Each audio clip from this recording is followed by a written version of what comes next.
Hello everyone. तो आपके IT exam complete हो चुके हैं और अब आपके मन में बहुत सारे सवाल हैं और उन्हीं सवालों में से 3 सवाल जो कि बहुत सारे कमेंट्स आए थे, उनमें से 3 सवाल ये हैं कि आपका रिज़ल्ट कब आएगा। इस बारे में मैं बता चुकी हूँ, लेकिन एक और अपडेटेड डेट आई है, अपडेट की गई डेट है, वो मैं आपको बताने वाली हूँ कि आपका जो रिज़ल्ट है वो कब आएगा। एंड सेकेंड जो क्वेश्चन है मोस्टली पूछा गया है मेरे कॉमेंट में, वो ये है कि क्या आंसर की आएगी। मैंने बोला था नहीं, उसका कारण समझ लीजिए, पूरी वीडियो में आपको पता चल जाएगा आंसर की आएगी या नहीं आएगी। थर्ड क्वेश्चन है कि हमारी परसेंटेज किस बेस पर बनेगी। हमारी परसेंटेज किस बेस पर बनेगी, मतलब कि थ्योरी के क्वेश्चन और एम्प्लॉयबिलिटी स्किल के, यानी कि केवल जो सीबीटी एग्जाम है उसी बेस पर बनेगी। 150 में से ही क्या परसेंटेज बनेगी, या फिर प्रैक्टिकल के भी क्वेश्चन ऐड किए जाएंगे, असेसमेंट के भी क्वेश्चन ऐड किए जाएंगे। तो इन्हीं टॉपिक पर, इन्हीं 3 क्वेश्चंस पर हम आज बात करेंगे इस वीडियो में। तो सबसे पहला क्वेश्चन है कि हमारा जो रिजल्ट है वो कब आएगा। तो आप सबको पता होगा, डीजीटी ने पहले बोला था कि 9 सितंबर तक एग्ज़ाम कंप्लीट हो जाएंगे, 15 तक हम आपका जो रिजल्ट है वो डिक्लेयर कर देंगे। लेकिन कुछ बच्चों की तो 12 सितंबर तक एग्ज़ाम चलने वाले हैं, राइट। 11 तारीख है आज, 12 तारीख को भी एग्ज़ाम होंगे कुछ स्टूडेंट्स के। तो उसमें देखा गया कि 15 सितंबर तक पॉसिबल नहीं है। तो अब जो एक्सपेक्टेड डेट, उन्होंने बताई नहीं है डेट, लेकिन एक्सपेक्टेड डेट बोली जा सकती है कि 20 सितंबर से पहले या फिर 20 सितंबर को आपका जो रिजल्ट है वो डिक्लेयर हो जाएगा।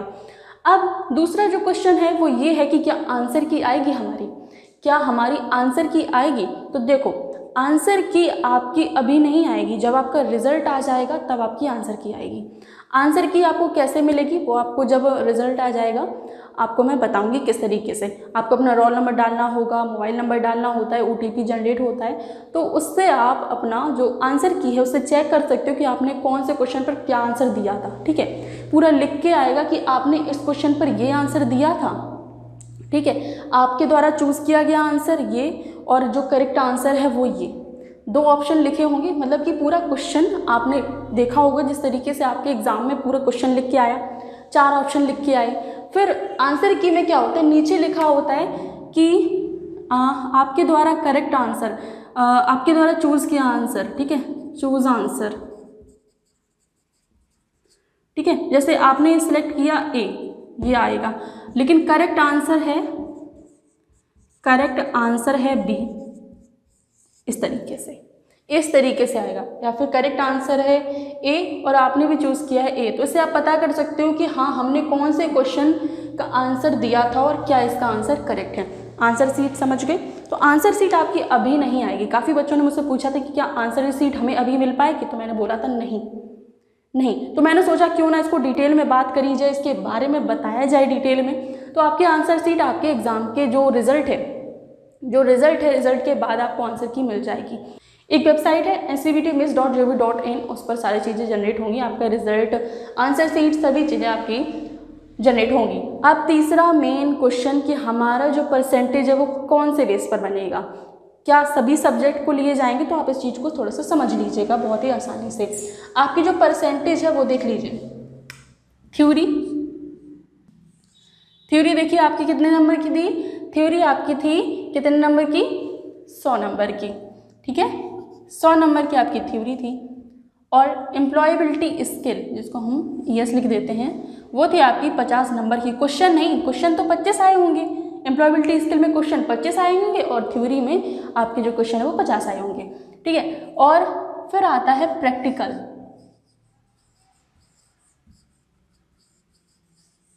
प्रैक्टिकल आपका कितने का था, 250 का। और उसके बाद आता है फॉर्मेटिव असेसमेंट का,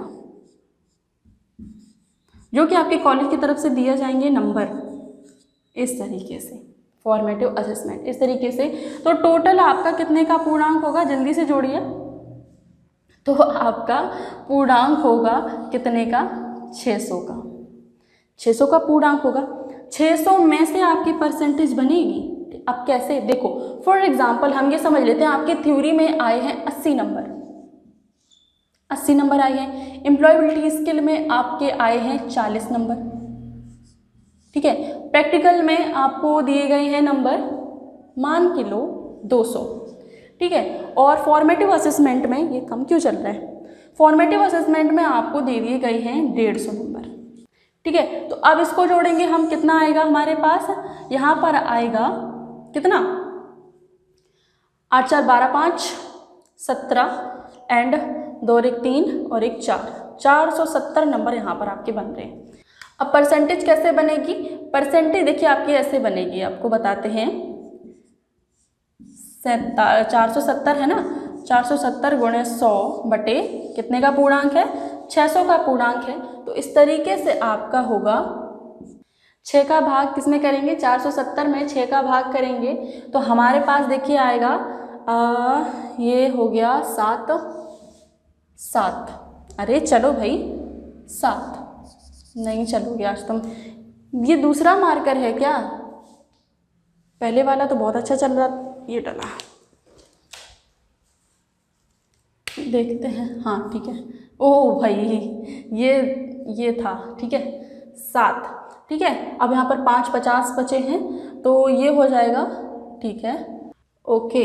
तो आपकी परसेंटेज बनेगी 78.3, आपकी परसेंटेज यहाँ पर बनेगी, ठीक है। 78.3 आपकी इस तरीके से परसेंटेज निकाली जाएगी।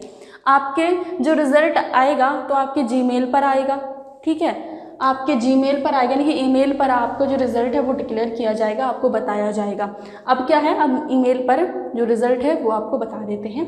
नंबर इस तरीके से आएगा, इस तरीके से परसेंटेज निकाल के वो नहीं देते हैं, आपको इस तरीके से निकालनी है। कितने का पूर्णांक है वो नीचे रखना है, आपको पूरा जोड़ना है। Theory, employability skill, practical and formative assessment के क्वेश्चंस भी नंबर जो हैं आपको कितने मिले हैं वो आपको जोड़ने हैं और इस तरीके से आपको कैलकुलेशन करनी है, आपकी परसेंटेज निकल आएगी, ठीक है। तो अब कोई आपके मन में डाउट है तो आप मुझे बता दीजिए कमेंट करके। मैंने ये 3 कॉमन क्वेश्चन कमेंट में बहुत देखे थे जो अब मैंने क्लियर कर दिए हैं। कोई भी डाउट है आप मुझे कमेंट कर सकते हैं। रिज़ल्ट का इंतज़ार है, रिज़ल्ट के बाद आपकी आंसर की आएगी और आप अपना जो परसेंटेज है वो इस तरीके से निकाल सकते हैं।